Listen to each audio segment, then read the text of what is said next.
ప్రభుత్వం ముందు చూపు లేకపోవడంతోనే రాష్ట్ర వ్యాప్తంగా ప్రజలు పెట్రోల్ డీజిల్ కోసం బారులు తీరుతున్నారని మాజీ డిప్యూటీ సీఎం అంజాద్ బాషా తీవ్రంగా విమర్శించారు.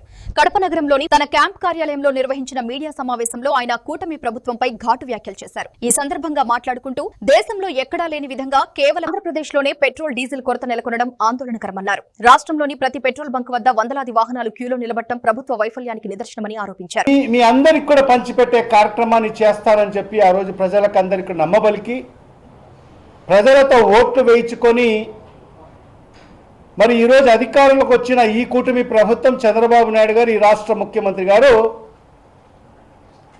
యావత్ ప్రజలందరినీ కూడా రోడ్లపైకి తీసుకొచ్చి బార్లుగా నిలబెట్టే పరిస్థితి ఈరోజు చూస్తున్నాం. దేశంలో ఎక్కడ లేనటువంటి కొరత మరి డీజిల్ పెట్రోల్ కేవలం మన రాష్ట్రంలో ఉన్న పరిస్థితి స్పష్టంగా కనిపిస్తూ ఉంది.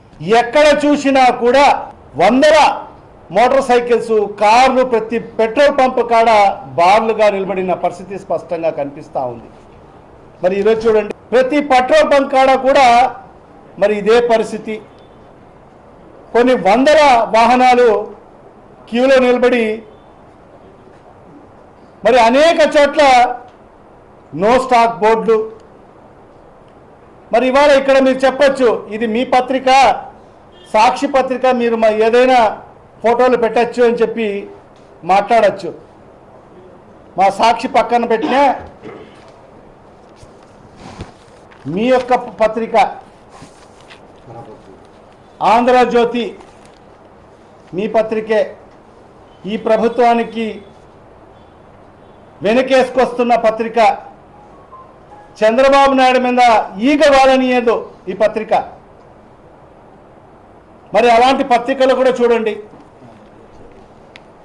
కొరత తీవ్రం అని చెప్పి ఏ రకంగా ప్రజలు బార్లుగా నిలబడిన ఫోటోలు కూడా మరి ఈ ప్రభుత్వానికి కాపాడుతున్న పత్రికల్లో కూడా వచ్చిన పరిస్థితి. మరి అదేవిధంగా ఇంకొక పత్రిక ఈనాడు, ఈ పత్రిక కూడా ఈ ప్రభుత్వం మీద ఈగ వాలనీయదు. మరి ఆ పత్రిక కూడా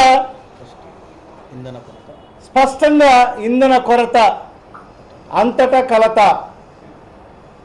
మరి ప్రతి పెట్రోల్ పంప్లో కూడా నో స్టాక్ బోర్డులు, మరి అరకొరగా ఉన్న చోట్ల వందల వెహికల్స్ బార్లుగా నిలబడిన పరిస్థితి మరి ఈరోజు మనం చూస్తున్నాం. మరి ఇవన్నీ కూడా చూస్తూ ఉంటే ఈ రాష్ట్రంలో పెట్రోల్ డీజిల్ కొరత స్పష్టంగా కనిపిస్తూ ఉంది.